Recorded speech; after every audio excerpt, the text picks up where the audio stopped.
Arsenal. I've got to say, and this is a nice segue into the Champions League conversations. Arsenal fans were doing call-outs for Kivior, saying that, what are you willing to do? What are you willing to do, Kivior? Hey.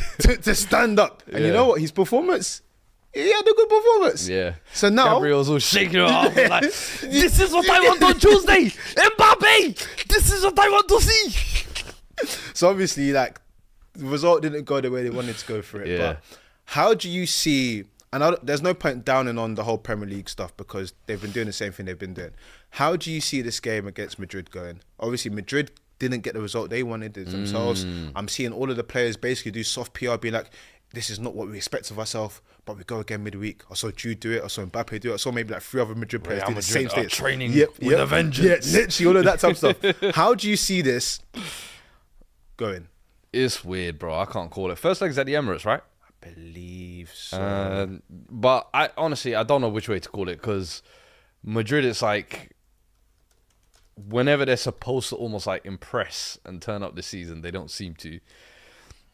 And then with Arsenal, with the Gabriel injury, you just don't know how much of an impact that's going to have. Obviously, Kivior stepped in, great performance, but Madrid is going to be a whole different animal. And I think Mbappe, even though he didn't score on the weekend, watching the game against Valencia, bro, he was active. Lively. And he looks like he is hungry at the moment. So I'm like, that's going to be a problem to deal with.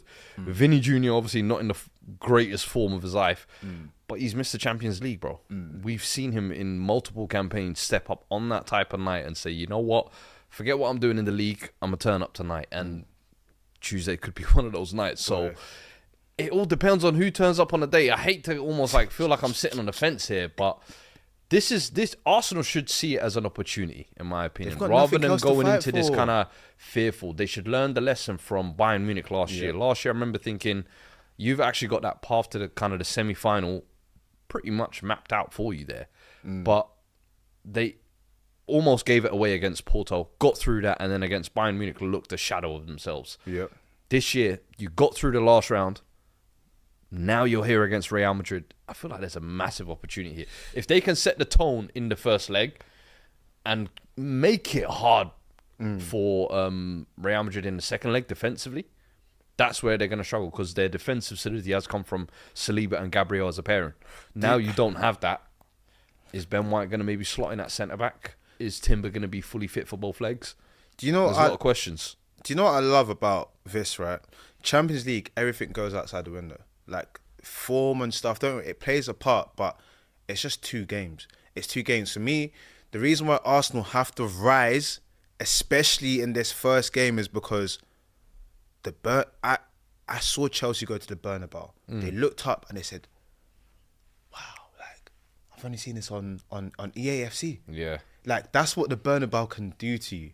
So whilst you can control your controllables, you've got to have a good first leg. But you know what? Also, you had an N'Golo Kante potentially having the game of his life as well. Yeah. In almost every round of that Champions League run. And that's a huge thing Arsenal are going to need, big characters, whether that's Declan Rice who puts in that type of performance. Saka, I know he's coming back from injury. Great tapping at the back post. That's kind of a perfect confidence booster for your first game back. This game now, if I'm Saka, I'm just in my head saying, I'm giving it 60 minutes. And for that 60 minutes, I'm dying out. Do you know what Saka has to do? Yeah. Saka has to have his Thierry Henry moment. Saka's a player, right? He means everything. I've in the last 2 weeks, I've seen how much he means to Arsenal, where they're like, give him the keys, let him be in charge of all the situations. Oh my gosh, our Saka's back. I know how much he means. And I deeped it because realistically, how many Highlanders have they had with longevity? Jack Wilshere came in and whatnot, injuries. Like, how many have they actually had? It's like one of our own. Like, not really. Kieran Gibbs came through left, yeah.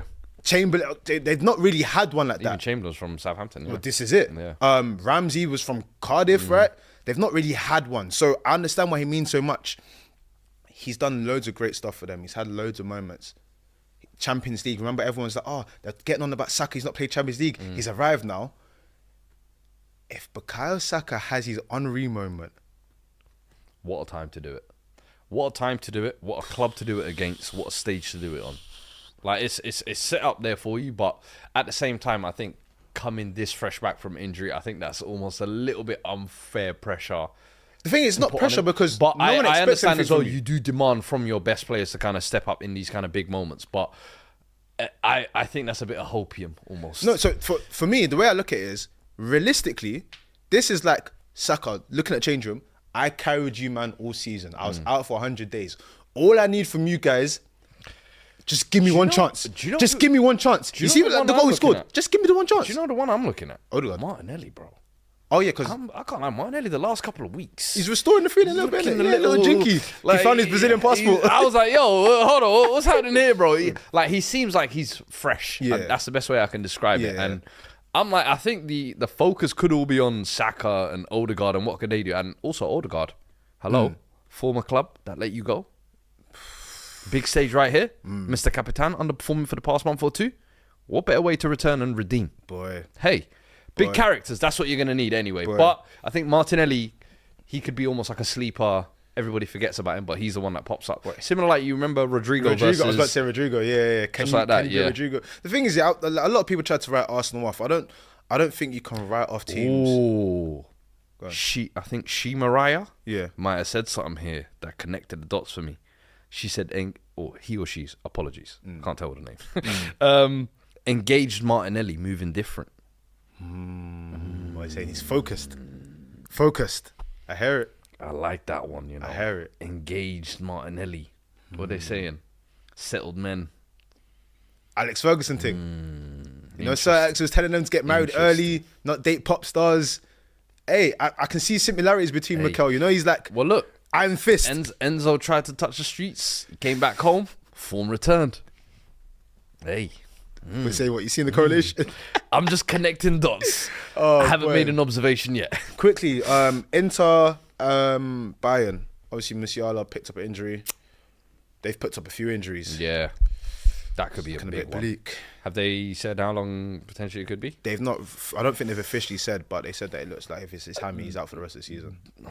This one is going to be, listen, Harry Kane, Michael Olise, those are the boys I'm looking at. Two-man step. Yeah. Two-man step. Let me see something. Yeah. If there's two man I want to see. Oh, they're saying succeed, six, it's 8 the two of weeks you. for Musiala.